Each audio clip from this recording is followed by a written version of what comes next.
How's it going? And welcome to episode 119 of On the Wire, proud member of the Pitcher List Podcast Network. Follow the pod on the Twitter at On the Wire Pod. You can follow me at 80 Grid. That's all spelled out. And you can follow Kevin Hasting at Hasting Kevin. And he is once again joined by my side behind the mic. Kevin, welcome back again. Thanks for what am I doing? How you doing? I'm doing great. Thank you, Adam. Yeah, back-to-back weeks for the first time since February, I think. Yeah, this is nice. Awesome. Since right before the season started. Yeah, baseball has been fun to watch recently. I'm sure everybody realizes with the Reds and even Oakland winning games. And as a Royals fan, it's been rough until today, coming back from an 8-2 deficit and then giving up. Angels taking the lead in the ninth, and debut Samad Taylor with his first Major League Baseball hit being the game-winning walk-off. Yes. Yeah, so it's been fun watching baseball and of course checking on our fantasy teams and looking into FAAB for the weekend. Yeah, that's just a weekly endeavor for all of us, right? We're continuing to do that on the regular, at least if you want to compete in any of your FAAB leagues. You got to just keep on grinding. Speaking of grinding, I will say, Kevin, happy Father's Day. And I say that with the least amount of lightness as possible. But yeah, happy Father's Day to you. And you told me off air, though, like you're enjoying Father's Day, not having to be a father, which that's it's nice. I don't know if that's the right way of putting it. No, maybe your daughter's not listening. Oh, it's great. Nice. She's having a blast. She's at a marine biology summer camp. She's 1 week into the 3-week camp, and she's having an absolute blast. Scuba diving all day, every day. Nice. Yep, she loves it. She's going to be advanced open water dive certified at 12 years old by the time this camp is over. Impressive, she's loving it. At least. Yeah. I bet. All right, we got the gang back together once again, and once again we're getting back into the groove. We've got a great guest to join us this week to enjoy our Father's Day FAAB Palooza, wherever you want to call it. We're excited to welcome Dave Funnell to the show to join us to make sense of it all as we get into what I think is the 13th or 14th FAAB of the season. I'll figure that out after the words and I'll edit that in. Dave can be found repping the Twins over at Prospects 1500, contributing regularly with us at pitcherlist.com, and of course putting out the injury report over at Fantrax on the regular, which is what most of you listening have probably seen him or read his work on the regular. If you're not, you're doing it wrong. Make sure you're checking that out as well. You follow Dave on the Twitter at sports_nut51. I should clarify that is sports with a Z, and the nut has 2 T's in it. There'll be a link to that in the show description for easy access. We're going to focus our attention to the injury landscape with Dave a little bit later. But for now, Dave, welcome to the show. Happy Father's Day to you as well. How you doing? Thank you so much for having me. I'm doing great. I am ready to talk some baseball. And yeah, I'm happy to be here. So thank you guys. All right. Awesome. You know what? Let's get right into it then. We're almost 4 minutes in. We haven't talked baseball yet, so let's get right to it. We got quite a bit of news to talk about. As typical, we will focus our attention on the news items that may affect what you're looking for on your FAAB bidding on Sunday. So Kevin, we'll start here with Matt Mervis, who everybody was talking about in the preseason. He was drafted everywhere after his amazing AFL stint that I know you saw it, and I know a lot of people that were there were impressed as well. But he finally got the call up to the Cubs, and now he is finally sent back down after quite a cold spell in his debut. Cody Bellinger returns from his rehab stint. He was the corresponding move for the Cubs. He's also playing a little bit of first base in his rehab, and that's supposedly just so he can continue to get acclimated and get back into the groove before he's fully healthy to get back into the outfield. But if he gets enough time, obviously he'll get that eligibility back. He had it at one point in his fantasy career, and it was nice to have the dual eligibility. Lost it, could get it back. Does that affect your valuation of Bellinger if he has that dual eligibility, or is he pretty much just an outfielder in your eyes if you've got him anywhere? In most of the leagues I play in, where we have 5 outfielders, I think he's more valuable as an outfielder. But depending on your team, your league, the format, it's always nice to have that. on the back burner, dual eligibility. You never know when you can slide him over because you have someone else on your roster or there's someone better in the player pool at that other position. So it's nice. But I think for the most part, I think he's going to be played as an outfielder for most fantasy teams. Yeah, for the first time in quite a while, Cody Bellinger is actually an asset to your fantasy teams at this point. He's not hurting you, to say the least. We can't say that we haven't been able to say that in a little bit. Matt Mervis, obvious drop at this point? I think for most teams, yes. I think we're going to see Mervis again this year. And I think that this is so that they can get him in the lineup every day and get him to work on whatever it is they see that he needs to work on. And hopefully he tears it up at AAA. And when Bellinger is ready to move to center field, it's not Bellinger that's holding Matt Mervis back. It's Michael Tauchman. And I don't think that's going to hold him back if he starts crushing the baseball again at AAA and makes whatever adjustments they think he needs to make to be more successful at the major league level. So I think if Mervis performs at AAA and makes those adjustments, as soon as Bellinger's ready to play the outfield again, I think Michael Tauchman run is over. Sorry, Alex Chamberlain, but I think it'll be over and we'll see Matt Mervis again. I feel like Alex has been through this more than once. I think he should get used to it by now, right? Well, that's too bad, though. All right, Dave, let's move over to the White Sox. Yoan Moncada, he hit the IL retroactive to June 14th. First, what kind of update could you give with your insights that you have, obviously, on all these IL stints and this injury on Moncada's current state on the IL? And then what are you seeing as far as the impact that his absence is going to have on the White Sox lineup, or at least their infield alignment with his absence? Well, regarding Moncada, it's been his back injury all year. I think he started in spring. He had some problems there, and he started out strong on the season, but it's just the back just keeps coming back to him. I think he'll be out for a little bit. It's when you get those reoccurring injuries, that's when the big problems come. And I think for now, they do have a good solution in Berger right now, playing third base. I think he can just I don't know if he can take over the spot, but he's playing well enough right now where he's just mashing the ball. I think he's got like the second hardest hit ball all season. It's 118 miles per hour. He's mashing, he's hitting hard. I think for now we're going to see Berger for a bit. And then once Moncada's ready, it'll be interesting to see what they do there. I know Moncada has second base in his past, in his history. Didn't he come up as a second baseman or he did? It was like in the same vein as like Jose Ramirez did when he was first coming up as well. Yeah. So I don't know. Maybe that's something they want to reconsider if Berger can continue what he's doing. But for now, they should just ride the Berger train if they can. And there you go. There it is. I was waiting for some kind of Berger pun or something. I was, yeah. I'll squeeze that in there. Looking for something, but yeah, from everything I heard or everything I've seen too, the thing probably keeping Moncada at third base is he's actually a decent defender at the hot corner there. He's not winning Gold Gloves per se, but he's not hurting you. And as far as how Berger performs there, I'm not 100% sure on that. I don't have those metrics in front of me, but yeah, it seems as the White Sox, it's like one of those things where, Jake Berger does everything he can to perform and force himself in. And then there are players on the White Sox who are doing everything they can to make room for Berger, obviously with Eloy going down recently. And we talked about him, I think, last week about, all right, now that we're going to see more Jake Berger. Oh, now Moncada goes out. Obvious choice is, all right, we're going to see more Jake Berger. As soon as you count him out, oh, where's he going to play? Another domino falls, and we're going to touch on another one a little bit later. That just happened today as well. That obviously is going to mix and match the White Sox infield. That may even create more opportunity for Jake Berger down the line as well. Yeah, they're definitely a very frustrating team, and not just to root for, but I couldn't even imagine just trying to build this lineup every day because there's reasons every day why they're not even playing, and it's just one thing after another, one step forward, two steps back.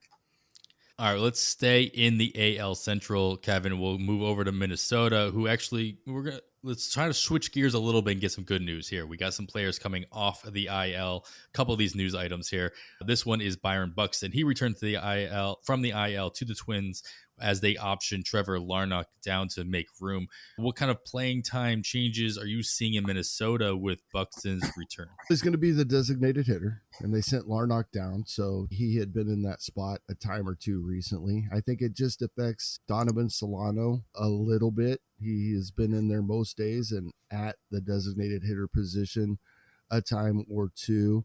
So Edward Julien has been the designated hitter recently. So it's just going to cause a little more shuffling, but not a whole lot. Buxton's the everyday designated hitter. We're seeing Kyle Farmer play against lefties. They got some pretty strict platoons going on. Julien, Joey Gallo now, very wisely, the Twins are sitting him versus lefties. All right, Christian Vasquez isn't catching versus lefties with lefty starters on the mound. So I think it's just going to allow them to be more strict with their platoons and not have guys in there on days they don't want them in there, which they have been forced to in the past. But in general, I think their lineup, obviously it gets better with Buxton in there as the designated hitter. But for the other guys, the playing time losses are going to be spread out, and it's going to help the lineup as a whole. Yeah, it is interesting to see the very strict platoons that you mentioned happening on different teams, and the Twins are being a little bit more of a obvious one at the moment. It's really weird, too, because it's all done just so Buxton won't play in the field. Right. Because if he could play in the field, these other guys could get rest, and then they could, I don't know, maybe they'd be a healthier team. But right now it's all about Buxton. Yeah. That's definitely the centerpiece there. And as somebody who is injured all the time, he definitely has something about him. We can understand it a little bit. All right, Dave, more injury news here. This one was just waiting for it to happen as Max Muncy, he was diagnosed with a grade 2 hamstring strain, but he said he was going to try to work through it. And it didn't seem like something most human beings would do. But Max Muncy has shown that maybe he's not always a human being. And so he was finally placed on the IL by the Dodgers with that hamstring tightness. Matt Bush was recalled back to LA to take his place on the active roster. What's your take on how long we might see Muncy out? Is this a minimum stay just because of his bullheadedness to try to work through it? Or do you think with the severity of this injury, we're going to see Muncy sit out a little bit longer? This was something I wrote about today, actually, because earlier in the week, they said it was a grade 2. And then Muncy said on a podcast or some interview that he'll be fine. It's a low grade 1. They were saying that he's feeling better. They didn't want to jump the gun. But I do think it's going to be a long time. I think it'll be more than the 10 days. And with that, there's a lot of openings happening right now. Like the entire team is struggling right now. They just went through another 2 injuries last night. So I think you could see someone like Bush finally getting that shot to play every day and see if the prospect pedigree that he had for so many years can finally come through. But as for Muncy, I do think it'll be more than just the 10 days because grade 2s are a lot stronger than the grade 1s. I will say any kind of cut into the Dodgers infield at all makes more of an opportunity for Mookie Betts to keep second base eligibility going into 2024 in pretty much all formats. He's got 15 games so far, so plenty opportunities for him to keep that eligibility, which will make him quite the draft choice going into 2024 drafts. That was a complete sidebar and had nothing to do with Max Muncy, but that's fine.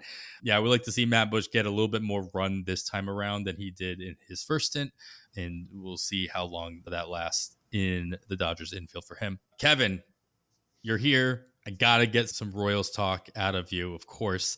So we've got not only the debut you talked about in the intro, but also Darren Blanco.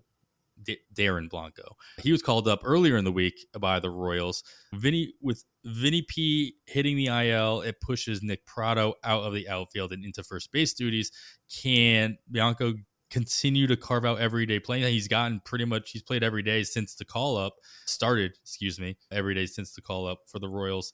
Can we expect his speed to actually translate? He has his first stolen base today in today's game on Saturday as we're recording this. He's been playing all week and haven't seen a successful stolen base. We saw an attempt. He got caught earlier in the week. But for my numbers, he hasn't had that many I'll give him credit. He hasn't had many opportunities. He's going into Friday. He only had 2 opportunities to steal.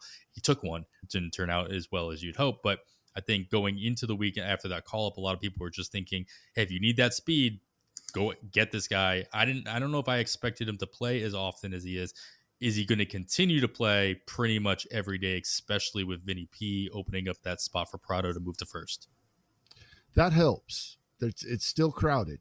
We saw Samad Taylor making his debut on Saturday as well. Kyle Isbell is on rehab assignment. He could be back at any time. So the outfield is getting a little crowded. I don't think all of these guys probably stay up. Maybe they don't bring Isbell up right away, or they use the full 30 days rehab. That would help, because I think Blanco, he gets to determine how much he's going to play. And if he continues to get on base at a 375 clip, like he has in his first 4 or 5 games, and then take those opportunities when they are available. I mentioned last week with Drew Waters, the Royals seem to not turn guys loose on the base paths until they get settled in at the plate. But with Blanco, his stolen base today coming as a pinch runner, as long as he is on the roster, that will always be a possibility at the end of games. And I think it's worth a shot. If you have room, you may not be able to put him in your starting lineup every week, but they have 7 games this upcoming week. If you need speed, I'd probably leave him in there, especially in a 15-team league, and see what happens. Because so far, they've played him every day since he's been up, as you said. Yeah, not to mention that Longo was, if I'm not mistaken, he was leading the minor leagues in stolen bases. Oh, at one point he had 45 stolen bases in 49 games at one point. So there you go. And they're playing with all the same rules now as well. So he's used to it. All right, Dave, we got a somewhat newer injury come across the desk with Tristan McKenzie experiencing some right elbow discomfort. Very ominous way of putting it. Just using the word discomfort never feels right to me. It's like in hockey when they just say lower body and they don't have to be specific. All right, cool. Discomfort. What does that mean? Do you have an itch or do you have a torn something? What can you tell us about McKenzie, and what are you expecting as far as his absence, the length of time, and then what are we seeing from their rotation fillers? Who's going to come in and fill up that spot? Actually, just now as we're writing, the results of his MRI came back, and it's revealed elbow inflammation. It's better. It's more specific than discomfort. So I appreciate that. He was just placed on the 15-day IL, and it's looking like it's going to be a lot more than that. I don't know too much more right now. I know recently, was it Liam Hendricks had some elbow inflammations, and he's going to be gone for a while. I think McKenzie will be gone for at least a month, maybe 2, but he's had problems all year. So it started earlier with the shoulder, and now it's the elbow. I could see, I don't want to say the T word, but I think he'll be gone for a while. He's a big part of their future. They don't want to take chances. They don't want to do anything that they don't have to do with him. That being said, looking ahead, I think we could see Gavin Williams get called up and take his spot in the rotation. He looks ready. He's ready to play the part, and I think he could be an instant impact in that rotation. Yeah. Plus, it would continue us down the road of having a prospect pitcher come up every week that we can bid on. So that's obviously what we all want. Exactly. Anytime we can add a decent, or at least somebody we think could be decent starting pitcher into the pool, we will all be happy for that, because as we will talk about later, as we talked about last week as well, Kevin, it's slim pickings. Got to spend that money. Got to spend it somewhere. Can't take it with you.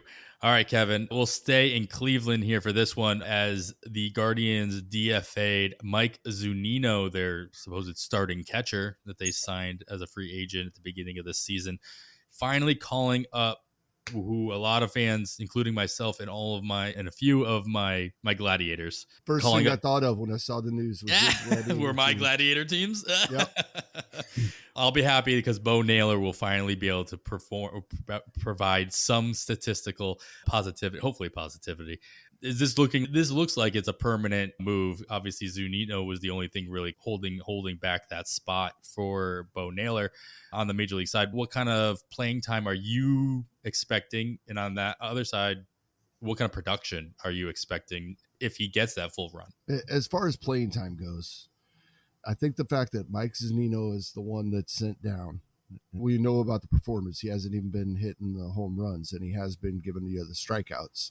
He's well thought of as a defensive catcher, and the fact that he is sent down and Cam Gallagher is staying with the team, who is a great second catcher, not such a great first catcher.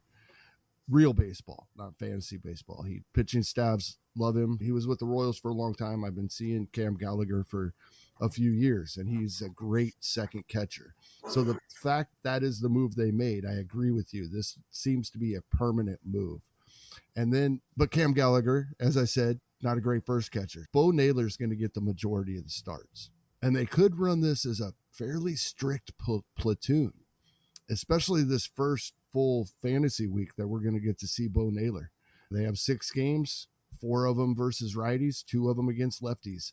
I fully expect we see Bo Naylor out there versus the righties and Cam Gallagher versus the lefties. That's what I fully expect. And most weeks, I think that's what we'll see. If there's a week where they face a lot of lefties, maybe we'll see Bo Naylor in there against some left-handed starters as well, because I think he is the primary catcher. As far as production, we never know with these young guys coming up, but everything looks great.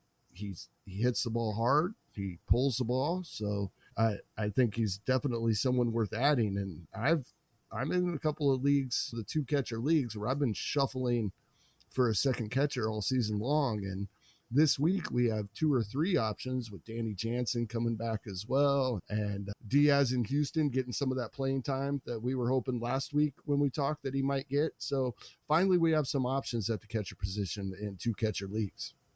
Yeah, the funny thing about Naylor is that this is not his 2023 major league debut. Obviously, he also played last year, but he got called up as the 27th man in a doubleheader for literally that game and got 2 plate appearances in that game. So he's been available to be picked up if you smelt this happening. If you were really desperate for a second catcher with a little bit of potential, you could have stashed him for the week. I guarantee you not a whole lot of people did that, because you're not really doing that with 60% with rostered in main events. He'd be 40% available there in the 15 teamers. And obviously he's going to be more available as you go down. So yeah, he's still available out there, even though that was a possibility. Yeah, the fact that people were getting him early is a little surprising, based on the fact that he's a catcher and there was no guarantee he was going to be called up anytime soon. There was a lot of talk in the news that he's still working on stuff. The team wanted to season him up a little bit. So I think this came as a little bit of a surprise. At least it did to me, based on the kind of communication that we had been seeing and reading. All right, couple other injuries, Dave. Of course, if you haven't noticed, there is a theme to all of the news items that I'm shooting over to Dave here. They're all injury related, and they're going to continue to be. New injuries that came across the desk today that I saw coming out of Miami. The Marlins sent Jean Segura to the IL with a hamstring injury, and Edward Cabrera hit the IL with right shoulder impingement. What can you tell me about either one of these injuries? How long, any kind of severity that you've noticed that I haven't been able to find? And the same kind of questions, like what kind of impact are either one of these guys having, their absences having on the Miami, not only the rotation, but with Segura's case in the infield? I think they're both pretty big injuries for a team that's trying to compete this year. Segura was one of their bigger adds, even though he hasn't really performed that way. This past week, he felt a hamstring. He felt it tighten up on Wednesday. They had the day off on Thursday, and he sat out last night, and now he's going to the IL. All in all, it's been a disastrous season for him, and he's getting older. I think he's put on a little bit of weight or muscle, so maybe that could be contributing to it, but he's slower now. He's not doing what he was signed to do. For now, I think we'll see a lot of Wendell and Birdie, but I think what we might see soon, or maybe not soon, but in a little bit, is Amaya, the prospect that they got in the Miguel Rojas trade. I think we could see him slide in, and maybe we could see then a platoon at third if Amaya actually takes off. So just some names to watch out for right now would be Wendell, Birdie, and Amaya, with maybe two of them taking over on the left side of that infield. But yeah, as for Segura, it's not looking good for him right now. I don't expect it to be a long injury, but it could be enough to maybe lose his job. As for Cabrera, he had a blister issue, and that's what everyone thought it might have been, but it's actually a shoulder impingement. That's could be a big deal. He had a rough outing last week, or no, not last week, last Wednesday or Tuesday. He got rocked in Seattle. I think he'll be gone for more than 15 days, and it's worrisome that it is his throwing shoulder. As for replacements, could be Johnny Cueto coming back soon, and depending on how the non-throwing shoulder of Trevor Rogers, easy for me to say, depending on how that is, we could see him back as well. Two big injuries in Miami. Yeah, of course. Yeah, Maya called up, but has not. I don't know if he played today or not. So it'd be nice to Jacob Maya, that is. Nice to see what he can do for the Marlins, as he's got a nice little bat on him, like you mentioned. Yeah, he didn't play today either, so he will not be available since he hasn't made his debut yet. He won't be available for bidding even in the deepest of leagues. So somebody to keep an eye out to see how he does in the next week, or what kind of role he might be able to carve out for him in a week. So it's nice that we get another week to figure that out. Yeah. All right, somebody who did actually make his debut, Kevin, is Emmett Sheehan of the Dodgers. He started and threw. It wasn't a complete game, but it was a no-hitter for Emmett Sheehan. Are you expecting him to stick around based on not only the performance, but obviously what he's been doing in the minors as well? Or is this kind of a one or two and done for the Dodgers? Could this just be Dodgeritis? I think we might see him a while. He's one of four healthy starters that have performed well recently that they have, and I don't know that the Dodgers want to put Syndergaard back out there as of right now unless they see some changes. I don't think they want to bring Gavin Stone back up, so I think he's got a fairly long leash here. I'm a little concerned though with the walks. Most of the projections have him at about a 1.35 ish whip going forward. That's not great for a starting pitcher. He is with the Dodgers, right? If we're chasing, wins should be there with that lineup behind him if he continues to do what he do. Also, a one-game sample, really tough to look at this type of numbers, but a 13% ground ball rate. I'm not a big fan of that either, as the temperatures are warming up and the ball's going to be flying even more so than it has been recently in a lot of ballparks. I know he's not going to have a 13% ground ball rate, but it was below 40% the last couple of seasons in the minors. That's a little worrisome to me. That's probably the biggest red flag for me, is that he's going to give up a lot of fly balls when we have a ball that's flying and the weather's warming up. So that's probably going to temper my bids, but if you're chasing wins, somebody in this Dodgers rotation is always appealing.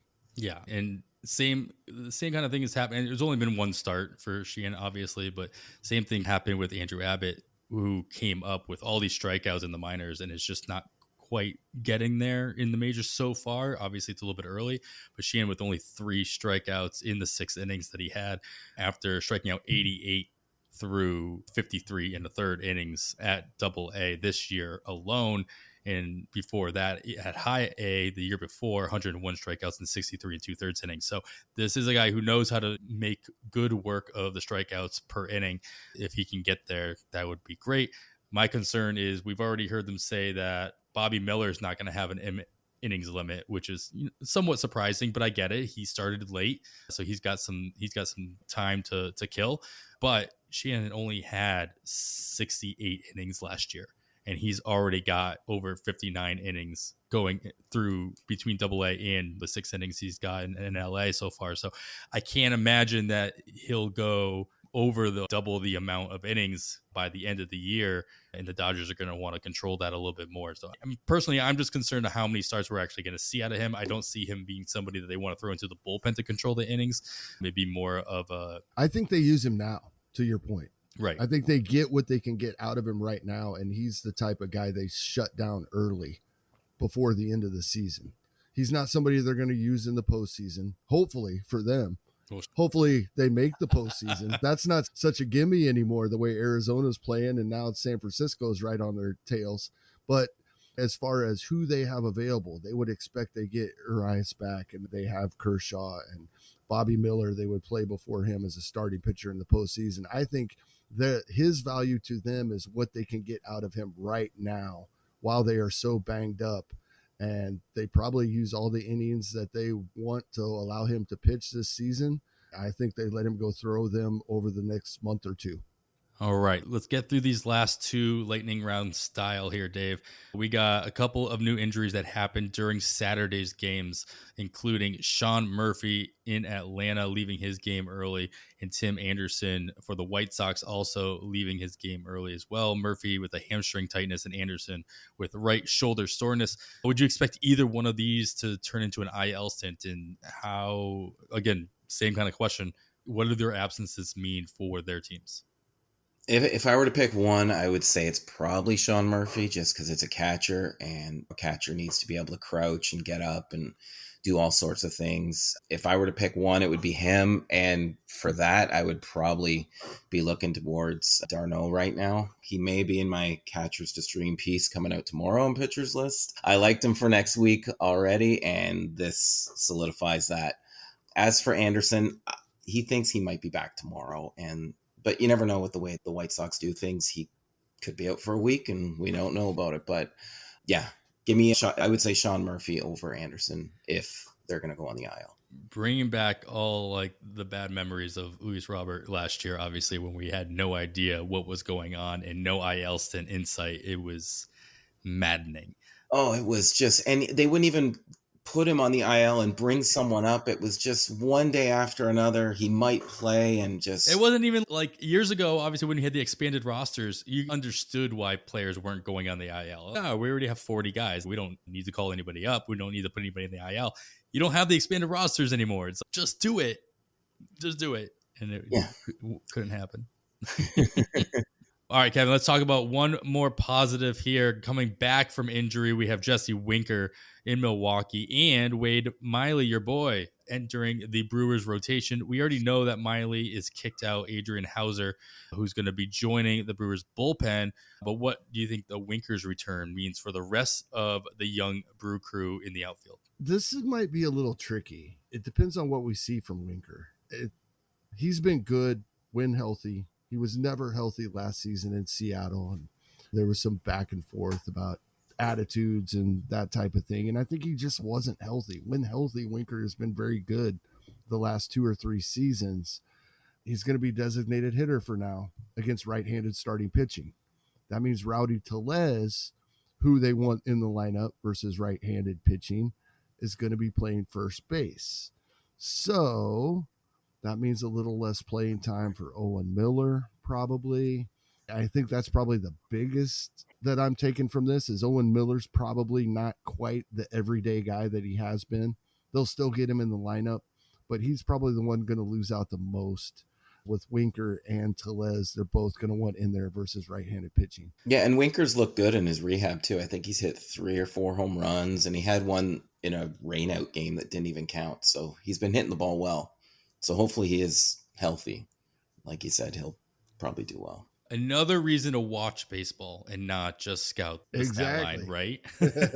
You see the home runs that actually never happened. All right, guys. We're going to wrap up our news and notes. Again, the FAAB related news and notes. Maybe we'll get to some more things a little bit later. But if we miss anything worth noting, you can catch all that with the Plus Pitch podcast. That's Nick Pollock's starting pitching centric daily podcast right here on the Pitcher List Podcast Network. And of course, the First Pitch podcast with Casey Bubba and Jay Crumpler on the weekends. They break down all the news, highlights, and observations from every day's worth of games, as well as looking ahead at each slate to keep you up to date with everything you need to know to win your fantasy league. Just a moment, we're going to talk a little bit more injury talk with Dave Funnell. But before we do that, we do have to take a quick break. All right, we are back. Of course, you're listening to On the Wire. I am Adam Howe, joined once again by Kevin Hasting. And this week we are joined side by side with Dave Funnell, who Most notably, I mean, he does Dave, you do a bunch of stuff. You got your hands in a lot of pots, which I commend you for that for sure. But we're going to focus our talk here on your injury report that you put out on the regular over at Fantrax. Of course, you put out some great work here with us at pitcherlist.com as well. But the injury talk is what we're most interested in with you. You've done a lot of, I don't want to say research, and we said this with other guests who do a lot of work with research. We understand, first and foremost, that you are not a doctor. Let's just get that out of the way. Please correct me if I'm wrong, though. I am not a doctorate. No, okay. At least not in medicine. But you do have your ear to the grindstone, or whatever cliche I want to throw in here. You do a lot of work in this realm. So what I want to do is I want to pick your brain about what have you learned this year as far as what have we been seeing? We all know that this is like the time of year that, or at least we've become accustomed to knowing that this is the time of year where we start seeing more injuries pop up right before the All-Star break, and players are hitting their groove, and then all of a sudden they hit those speed bumps.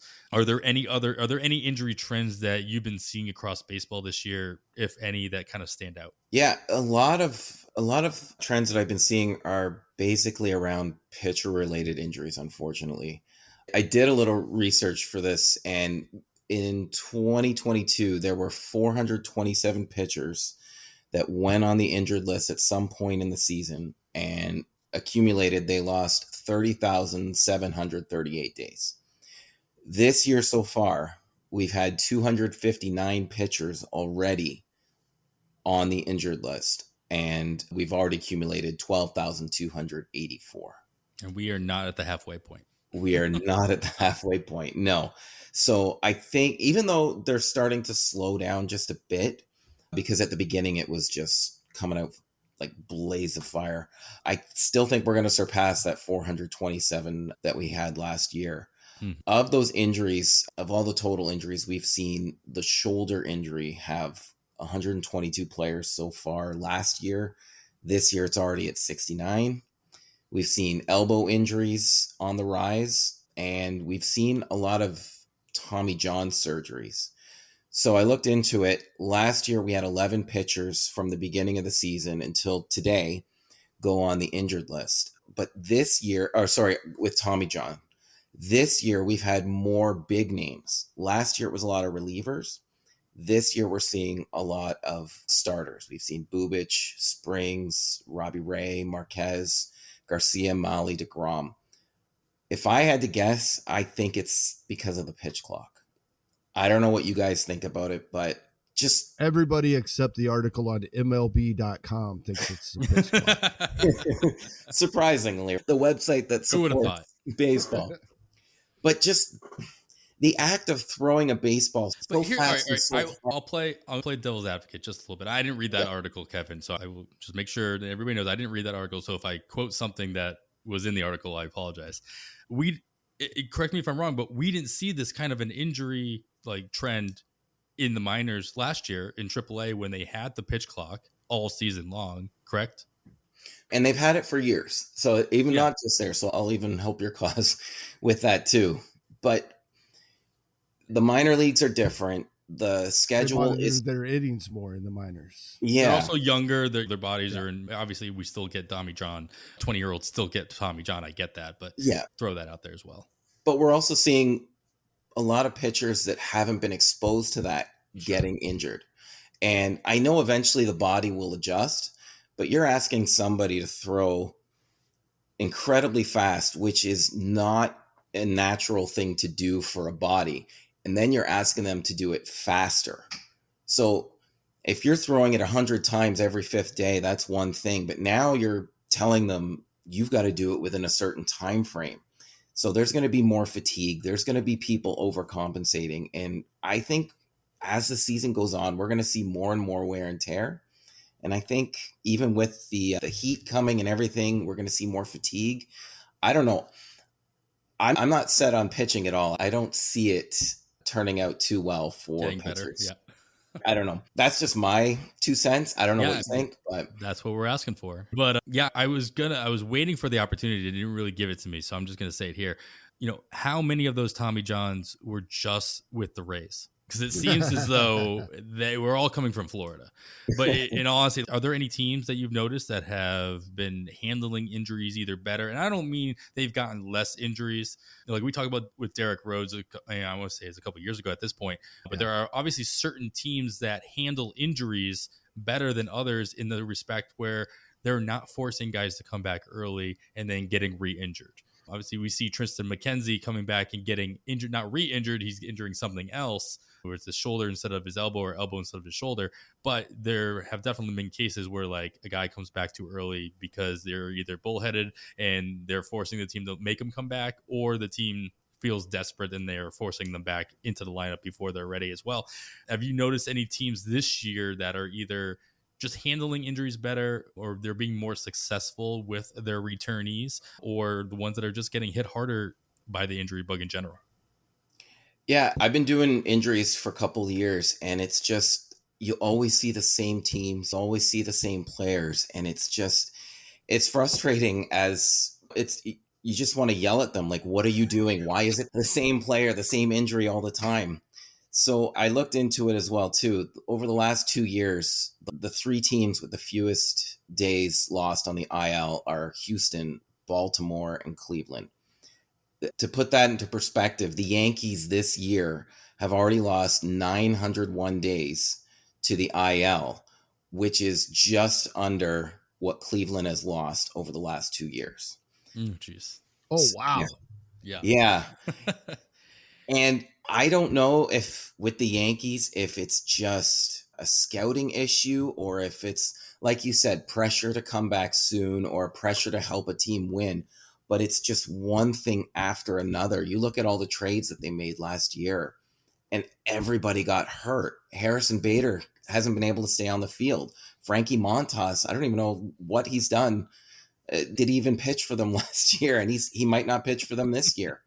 Rodon is yet to pitch. So it's just one thing after another for them. And I would say they're one of the teams that just don't seem to handle it well. And the other one is the Twins.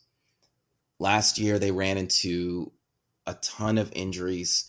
This year, it's the same.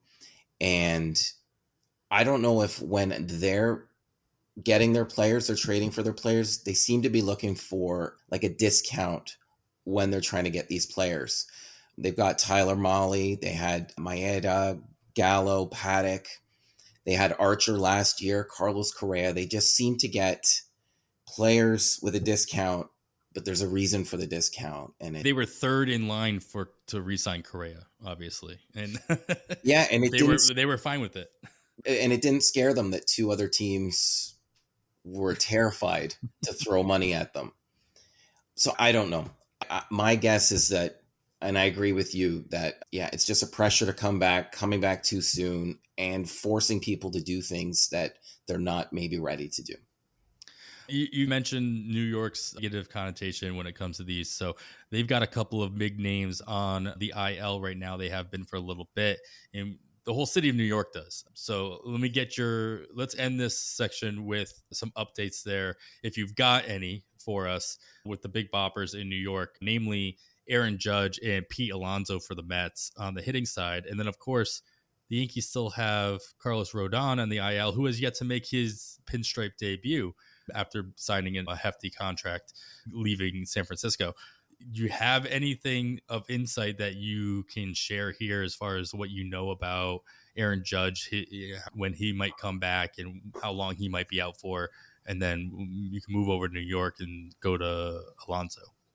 Okay. Yeah. Unfortunately, Judge is the one that I have the least guarantee of when he's coming back, but that's just because Aaron Boone said he could be back next week. He could be back in 4 weeks. He doesn't even know. I love that. Oh, that's fantastic. Yeah, That's right? really helpful. But I do know that he did have a second injection into his toe, but he also revealed that he has a second ligament in there that's bothering him. So it could be something more right now. I know before he went on the IL, he thought he'd be back in a couple of days, as all players seem to say these days. But I don't know. I could see him being out for a while, possibly into the All-Star break. I don't know much about toe ligaments, but I would assume there could be some surgery involved if it continues to bother him, because he's a big guy. He's a tall guy. He's a heavy guy. We're seeing that with Jazz Chisholm right now as well, where it was announced he was going to need surgery for his turf toe, but not until after the season. Yeah. Yeah. So maybe it's something like that. I don't know the difference between turf toe and ligaments, if there's a way to show how similar they are in recovery, but I don't know. As for Judge, it's looking like it'll be another couple weeks at least. And then it said the other big bopper in New York, Pete Alonso, he's been on the IL for the Mets. He was expected to miss a few weeks of his own. Has that changed at all? Yeah, actually, it's actually good news. It was originally thought 3 to 4 weeks, but he's already started to take swings. The splint that he had on his wrist is gone, and he was seen pushing a cart like in a public appearance, using his hands pushing forward. That apparently made news. Love it. Yeah. So he is eligible to return. I think it's tomorrow. Probably not then, but we'll probably know very soon. I think he'll beat that timetable. All right. And then Carlos Rodon. Do we see him in pinstripes this year? Simple as that. That's what's feeling like at this point, as somebody who's drafted him in more than a few places. And I'm a Red Sox fan. I'm not a Yankees fan by any stretch, but I would still like to see the man pitch. As someone who's traded for him in a league as well, yes, I do think he will come back. He seems to be over the injury in his arm and his back. And right now it just seems to be about ramping up. He's pitching all his secondaries. The velo is close to where it was, but he'll probably need a lengthy rehab. I wouldn't expect him back anytime soon. And it'll be interesting to see how he recovers from his first rehab game. But it's looking like he'll be back, I would say mid-July, maybe just after the All-Star break. Kevin, I'm going to end it here just with the idea of having these kind of big name players. And we talked about dropping players last week, right? But when it comes to guys, and I'll single out Carlos Rodon, where if you drafted him, you probably drafted him in the top 3 rounds of your draft, more than likely, unless you got a nice little discount. And before his injury, how frustrated do you have to be with this kind of a situation with Rodon saying he'll be back quickly, and then obviously hitting speed bumps along the way, and then going further than I think anybody ever expected, and then getting good news, and then getting bad news, and then getting good news? How frustrated do you end up having to be to finally part ways with your 3rd round pick, especially in this kind of environment where we're talking about all these injuries that we've been seeing, especially on the pitching side? I don't know. And the reason I don't know is because I have Rodon on several teams and I haven't gotten there yet. Yeah. So I don't know when that happens. It's like the Tootsie Pop commercial. Yeah. It's like, how many licks does it take? Let's find out. And I've used the example much of this offseason when we would talk about this type of thing. I would talk about Carlos Carrasco last season. We kept thinking he was going to be back, and we kept being told he was going to be back. And then it's going to be another week, and then another week. And he was my example of, no, I should have just cut him in the beginning. But Carlos Rodon's better pitcher than Carlos Carrasco. So that makes this more difficult. I'm getting close. I think if there's another setback, I'll finally pull that trigger. But I've had him all season, and at this point, it sounds like this latest injection is helping, and he feels good. And so I'm holding out hope. And unless there's another setback, I'll finally pull the trigger. That I don't think many have pulled that yet, but some probably have. Sure. Yeah. I understand why they wouldn't. And the whole thing about, I do love when I hear a player gets an injection and they're like, oh, I feel great. I'm like, you just got an injection. Yeah. Obviously. That's how those work. Good to know that they're working. All right. I think that's going to wrap up that section here. Dave, thank you so much, man. That insight was great to hear, and make sure that you guys are following Dave's work. Can you, Dave, remind everybody now what you do, where you do it, and how they can find all this great information? Absolutely. Thank you. Yeah, I'm at Prospects 1500. I do the Twins there, like you said. I do Catchers to Stream every couple weeks at Pitcher List.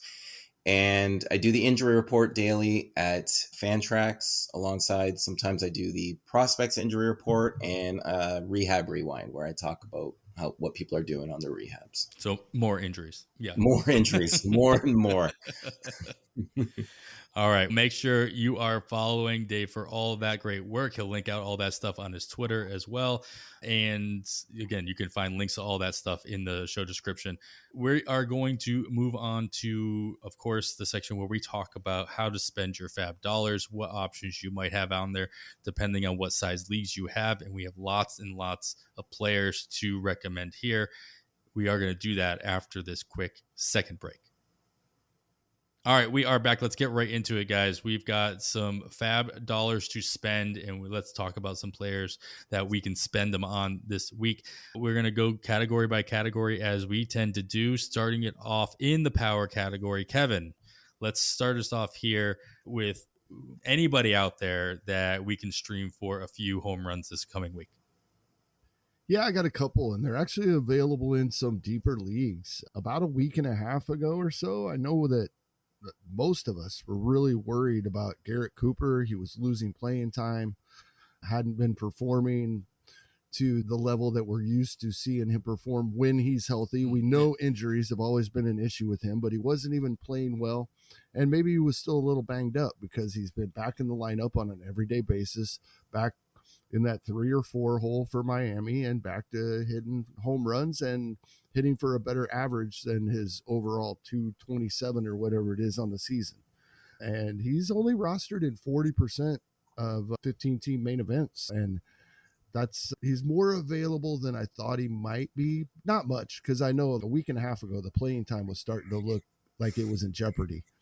The other one, and I am shocked that I can say this, but I am ecstatic for him that I can say this. Ryan O'Hearn is smoking baseballs right now. And Baltimore is playing him against every right-handed starting pitcher they face. And that's the big thing. He's in there versus righties. On the season, he's got a 175 WRC plus, only 84 plate appearances, but 56 of those plate appearances come in about the last 3.5 weeks since they started playing him every day against right-handed starting pitching. He has all 5 of his home runs that he's had this season in that time. I'm going to ride this in at least 15 teamers. Hopefully you don't need to go this far down into 12, but I probably wouldn't be afraid to if I couldn't find anybody else. He's smoking baseballs versus right-handed pitching. Man, between Ryan O'Hearn and Aaron Hicks, the Baltimore Orioles are finding something with those claims. It's nice to see for O'Hearn, at least. On the seeing, Ryan O'Hearn has an OPS over 1,000. There we go. Not bad. All right, let's see, Dave, what we got for some power bats that you see available out there in your leagues? The one that I want to recommend right now is someone I talked about earlier, was Jake Berger. Since he's been back, he has been on fire all season. He's got 16 home runs as it is. And this week he's got 3 versus Texas. He's got 3 versus Boston. He's playing at home. He's got a 311 batting average at home compared to 165 on the road. So he's going to get everyday playing time. He should play all week. He should play all 6 games at home. I know he's 94% owned in the OCs, but if he's available in some of the more shallow leagues, I think he's worth a pickup. I think you ride it and you see what happens, especially this week.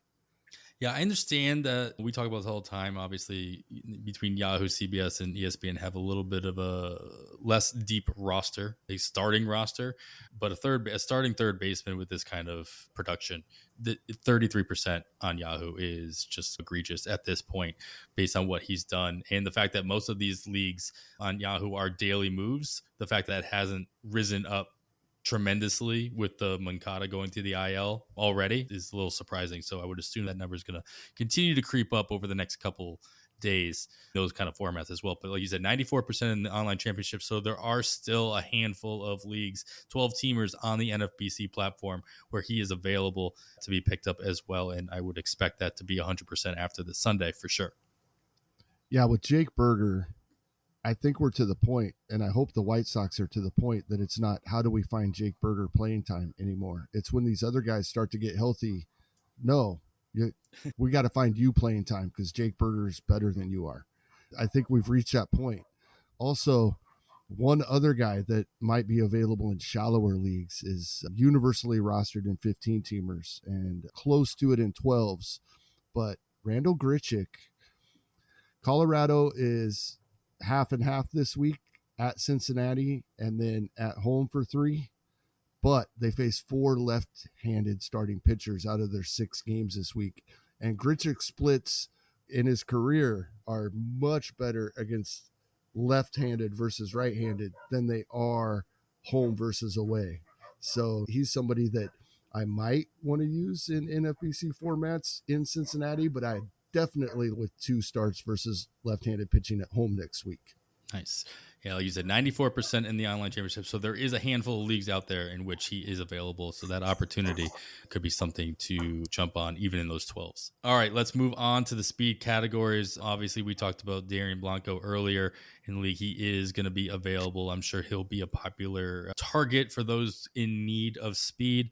But Dave, who are you looking at? Again, I always remind everybody, this isn't just stolen bases. This is also runs scored as well. But either of those speed categories, who might you be looking at? This week, I'm looking at adding Jake McCarthy. He's been a different player since he came back. Since returning, he's batting .318, and he's cut the strikeout rate. He's only struck out 11 times compared to 5 walks. And he's 12 for 13 in stolen bases. He's got all games on the road, but I don't really think it matters right now. He's getting on base. He's more aggressive, and I think he's going to get you some steals. I think he could help people win a week if they're playing head to head. And I think he's going to help people with their speed.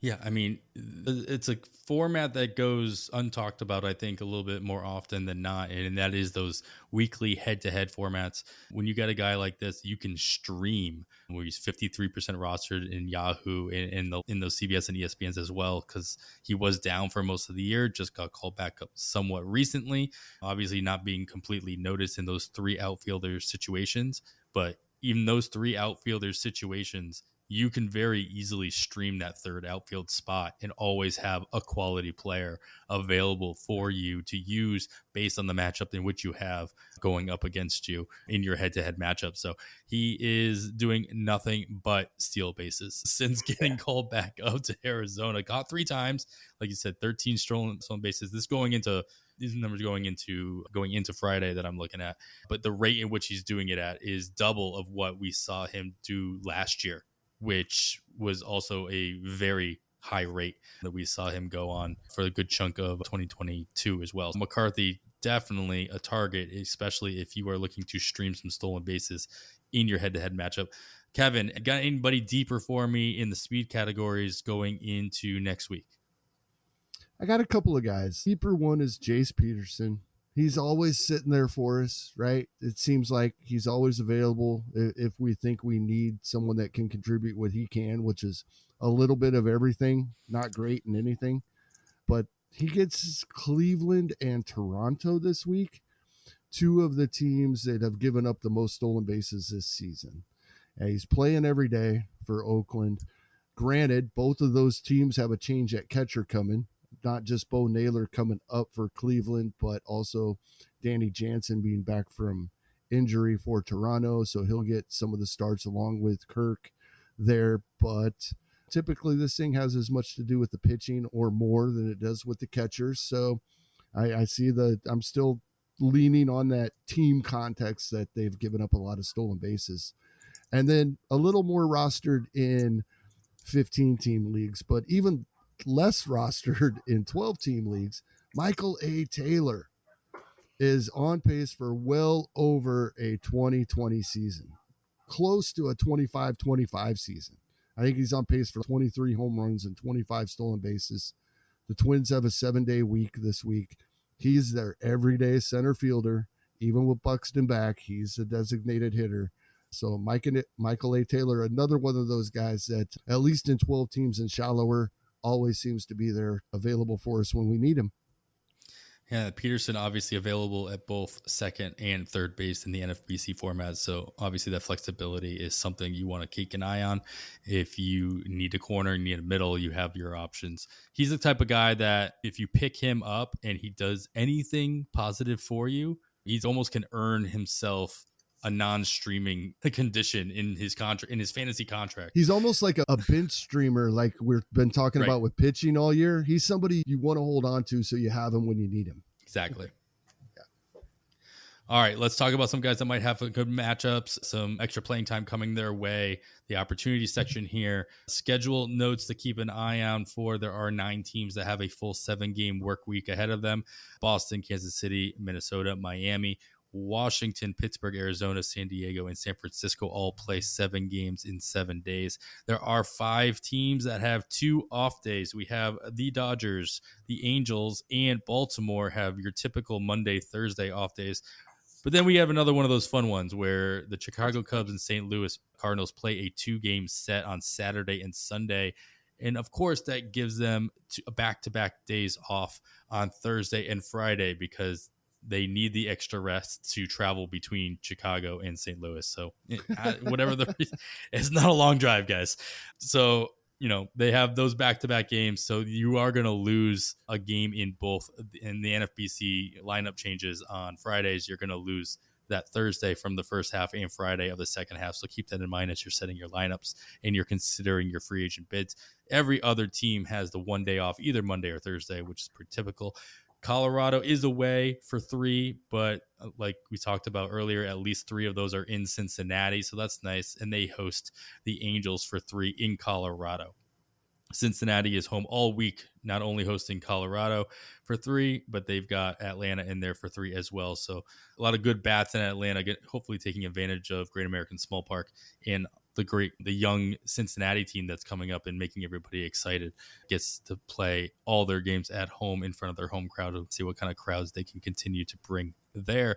With all that in mind and anything else that you want to consider, Kevin, who else besides Randall Grichuk looks like they have some good games ahead of them for this coming week? Yeah, I talked earlier about the Kansas City outfield getting pretty crowded, but it appears they're giving Edward Olivares his run here, and that's nice to see. He's available in almost half of 15-team main events and most online championships. It appears that they're going to let him play every day. He gives us, you can put him in almost any category, right? But with the 7-game week coming up, I put him under opportunity. He does have a bit of power. He does have speed. And they have a nice schedule coming up ahead. And also Tommy Pham. Now, he's rostered in 85% of main events, but only 22% of online championships. So here's one of these players where we got that big drop-off between 15 and 12-teamers. And recently, he's viable now in 12-teamers, what he's been doing recently, giving us, like Olivares, speed and power. We've talked about for years about Tommy Pham plays well when he has a chip on his shoulder. And it seems that now that he's getting in the lineup on an everyday basis, he's playing with that chip on his shoulder. And we're seeing what we have seen streaks from Tommy Pham before. So ride it while it's hot. That's all you can ask for. All right, Dave, who else might have some good matchups coming up for this week that you have your eye on? I like Will Brennan. I don't just like him this week. I like him for a long time, but especially this so far. He's been batting .365 in June. He'll get you the batting average. He may pop in a little bit of power and speed. I know he's got 2 home runs and 2 stolen bases, but I think he's going to be one of their everyday starters out there in the field. He's got a good high contact rate with some decent speed. This week they're versus Oakland and versus Milwaukee, and it should be a good opportunity depending on where the Brewers pitchers land, but I think he's only going to face one left-handed pitcher, which is where he actually struggles, but he's only 56% owned in the online championships, so he's someone I'm looking to add not just for this week, but a little more long-term and see if he can keep this momentum going. Yeah, I mean, Brennan started every game in the outfield for Cleveland since June 1st, so the entire month. They've had 4 lefties, and he's played against them in the month as well. So they're obviously giving him the run. We'll see if the Cleveland outfield has always been a topic of conversation for a few years now, as far as how are they going to fill it, how much run are they going to give guys, and how are they going to fill it in free agency. So we'll continue that train rolling with Will Brennan. Like you said, still readily available in just about every league, including your NFBC 12-teamers, 56% rostered. So take a look out for Will Brennan, especially with what he's got coming up and what he's been able to do. All right, let's move on to pitching, guys. Dave, I'm going to start you off here. We're starting off with wins and Ks, our counting stats for our pitchers. Who looks like they could add 1 or 2 wins and knock some Ks out of the park for you this week? The one that I really like is someone who actually did really well today. It was Braxton Garrett, and he's been on fire since he gave up. I think it was in May. He had that one start where he gave up 11 runs, but since then it's been heading into today, 2.89 ERA, 47K in about 37 innings, and limiting the walks, a 203 batting average against. He is fully owned in the OCs, but if you're looking in more shallow leagues, he pitched well today, had 8 Ks today. He's been on a roll. So I'd be looking to add him, not just for this week, but long-term as well. Yeah, 45% rostered in Yahoo, as you have listed here, is egregious the way he's been pitching. And now with the news, Craig Mish came out and said Yuri Perez is going to stay in the rotation with this new injury to Edward Cabrera.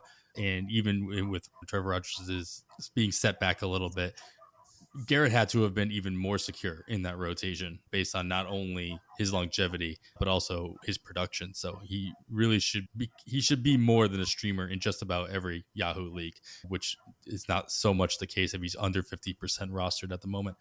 Kevin, what do you got for me? Is you got more options here than I really expected, especially after our conversation last week. Talk to me about the guys you're looking at to get some wins in case for us next week.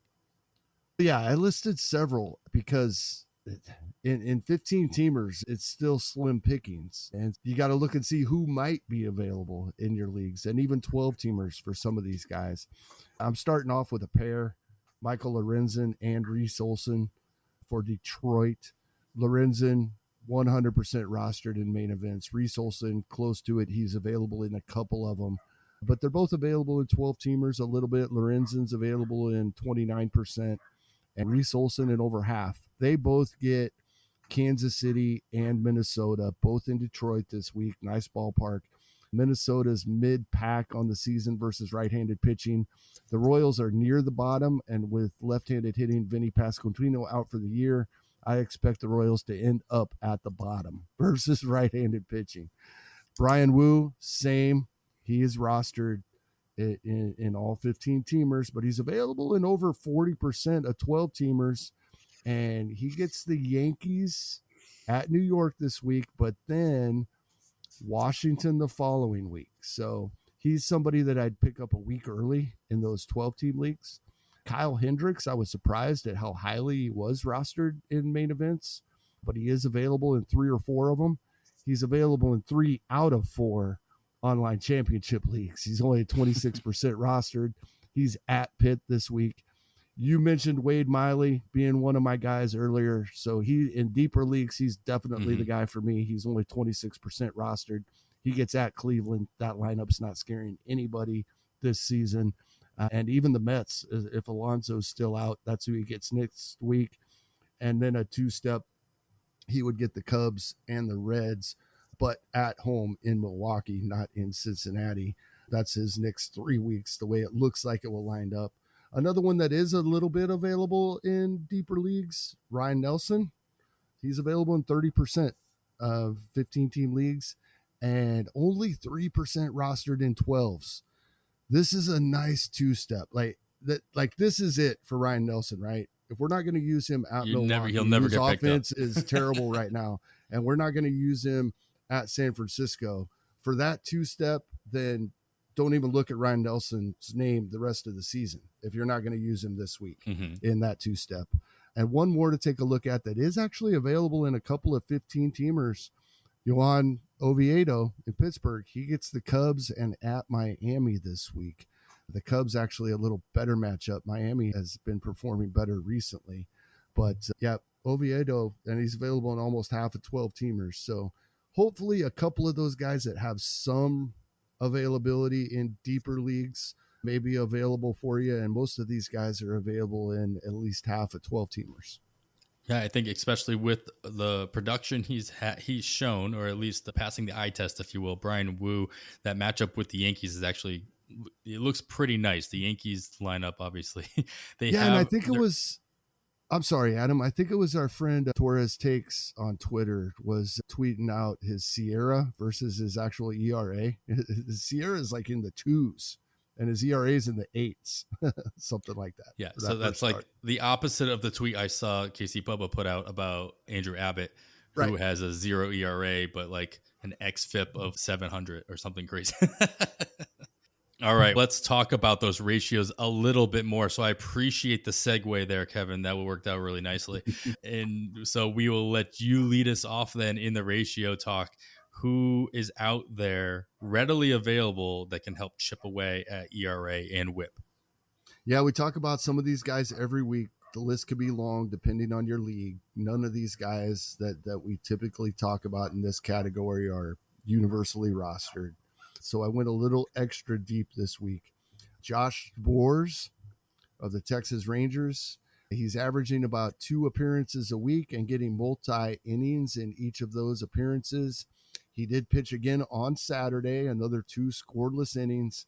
His ratios are amazing. And especially over the last month or so, he had a couple of hiccups mid-May when he gave up, I think, 5 earned runs in 2 consecutive outings. But since then, he's been great and gets a few strikeouts as well as icing on the cake. With him pitching Saturday, I don't expect to see him Sunday. And we will hopefully get at least 2, if not a 3rd appearance out of him this coming week. All right. And Dave, whether you went with this as well, typically we do talk about relievers here, but starters can also still chip away at ratios. But your option goes back and forth as far as whether or not he's a starter or a reliever sometimes. So talk to me about your choice here to chip away at those ERA and WHIP ratios. Yeah, he's a bit of a unicorn, I guess. He does a bit of both and can do both. But Yanni Chirinos, when he comes in after the opener, he's got a 1.98 ERA and a 0.88 WHIP.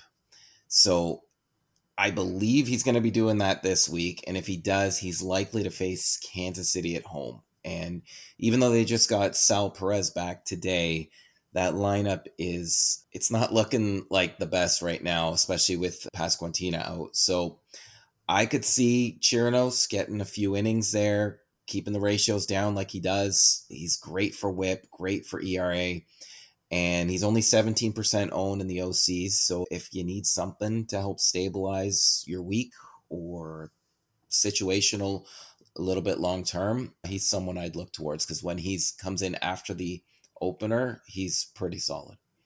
Yeah, it's funny. It's like talking about a hitter either playing home or away or playing against righties or lefties in those splits. And to see these ratios of the splits from Chirinos when he comes in after the opener is eye-popping. I'm sure it reminds a lot of people of like how Ryan Yarbrough was used a couple years ago by Tampa and how much better he was when he came in with an opener in front of him. Of course, that doubles down and makes Chirinos an option for the wins category as well. Not only facing off against Titty, sorry, Kevin, but also coming in after the opener gives him that opportunity as well. Yeah, all right. Be sorry about Adam. It's been bad. Fair enough. Hey, my Red Sox are in last place too, I think. So it is funny to watch. A little different last place. It is funny to always see the screenshots people post every now and again when the standings of the American League East and American League Central line up so perfectly that they're in order from the top of the AL East to the bottom of the AL Central. Yep. Yeah, that's always fun. Bad. Yeah. All right, let's finish off our pitching categories here, guys, with chasing the saves. Dave, who is out there that is worth keeping an eye on or bidding on if they're available that can maybe steal a save or two this week and into the season?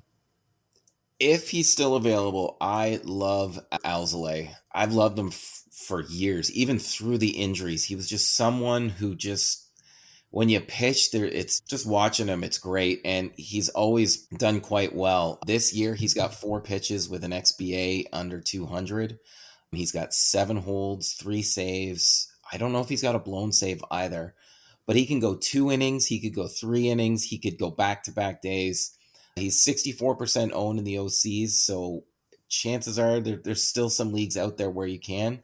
They're at Pittsburgh for 4, and they're at St. Louis this week. So with the way the Cubs bullpen is right now, being a mess with no clear leader, go for their best pitcher. Go with the pitcher who has the best stuff, and chances are you'll do well. Yeah, and just the fact that the Cubs are one of those teams that have the 2 off days, it is tough to like go out and grab, at least in the NFT format when you have the weekly lineups, is go out. It's tough to go out and try to make a stash on a reliever, but that could actually keep his price down as he is performing, as you mentioned. Just the fact that he's going to have less opportunity to pitch this week. So if you do pick him up this week, it could just be a stash to see if he can actually grab more of that timeshare with the Cubs, but the Cubs have got to get some opportunities to give him as well. Never mind him to take advantage of.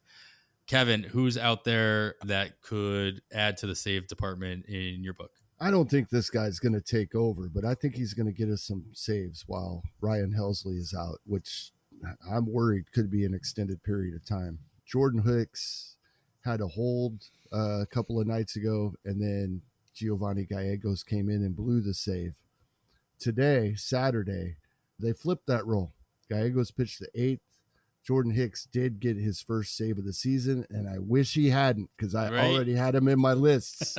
Price is going up, but I don't think it'll go up too much. I don't think anybody expects him to take over this job, and I don't either, but I think he's going to be in the mix, and there will be days like today. And when we're in the day and age now where 10 or 12 saves from a guy over in a season. Right now, we're looking at 7 or 8 or even 6 or 7 is that same type of contribution. I think we could get that out of Jordan Hicks over the next few weeks. Yeah, I was wondering how that was going to all work out in St. Louis. Also, St. Louis has to win some games as well and to provide those opportunities. But with Helsley out, who was obviously the clear front runner and taking as many saves as possible, how that was going to work out. It seemed like Gallegos was the obvious one, but with, like you mentioned, with that blown save, it opens the door for somebody like Hicks to come in and take advantage of it. All right, let's end it here, of course, with our wild card section. Kevin, I'm going to let you start us off here. And as Dave kind of finds some extra guys to throw in here, I appreciate that because one of the guys Dave has, we talked about somewhat recently. So I'd love to hear Dave's take on that. But before we get to that one, Kevin, who are you stashing this week if you've got any kind of flexibility to do? Yeah, and this is fairly short term, I think. Tariq Skubal is scheduled to make another rehab start this coming Wednesday. There was a little bit of speculation we might have seen him back with the Tigers this week, but I think most thought we were going to see this. This, for me, is a 2-week stash. I think Wednesday will be his final rehab start, but then, depending on exactly when they insert him into the rotation, he's looking either at Texas or at Colorado the following week. Possibly both. It's a 7-game week, and with him pitching on Wednesday, he could be ready to go on Monday or definitely ready on Tuesday, and he's looking at a 2-step at Texas, at Colorado. There's maybe 3 pitchers in baseball that I would be willing to put in my lineup, and I wouldn't be comfortable with them with that schedule. Mm-hmm. But then we're looking at Oakland. So Oakland at home in Detroit. That's the play here. Tariq Skubal should be back next week. He'll still be on my bench, but I will have him ready to go for that Oakland start, and hopefully it looks good and it can leave him in there going forward. Now let's talk about maybe the Oakland lineup isn't something we should be targeting so much from the pitcher standpoint. I love watching him play at him, but I'm still not scared of him. They got the winning streak out of the way, guys. It's over. It's fine. They've gotten back to it already. Don't worry about it. Still continue to target. All right, Dave, I got a couple guys on here in our wild card section. Again, it's my favorite section because they're guys that most weeks I'm not actually going to end up picking up because I don't have the flexibility to do so in most spots. But I'm always curious to see who I should be looking at. So what are the couple of names that you're looking to stash if you've got any kind of flexibility to do so? I've got three stashes. So I've got two short term. Kenta Maeda, I think he's all but ready to come back into the rotation. He's 4% owned in the OCs, but his last two outings, he's gone 8 innings and given up 1 run. The velo is back up almost to where it was before, but it's closer to where it was the last year that he was healthy. So I think that's very important with the velo there. And I think he's going to take over for Louis Varland. I know Varland had a decent game, I think, his last outing, but he had struggled before. So he'd probably be the one to be pushed out because they haven't talked about a 6-man rotation. The other short-term stash that I like is Derek Hall. I think he's going to be back soon. He's a first base power bat. We saw what he did last year. I can't remember who it was on the Phillies said that he just needs to work on the small things like chasing pitches and just doing all the little things first, and then he'll be back up. He's got 2 home runs in rehab already, and he's 23% owned in the OCs. So those are my 2 short-term stashes, and my long-term stash, who I am trying to get anywhere I can in leagues with IL spots, is Trevor Story. He said he wants to get back earlier, or he wants to get back as a DH before actually playing in the field, similar to what Bryce Harper did. So all year he's been working extensively on strength. He's been doing different plyometric activities to get his back going and his whole body. He's keeping it in shape. He's been doing more mobility and more.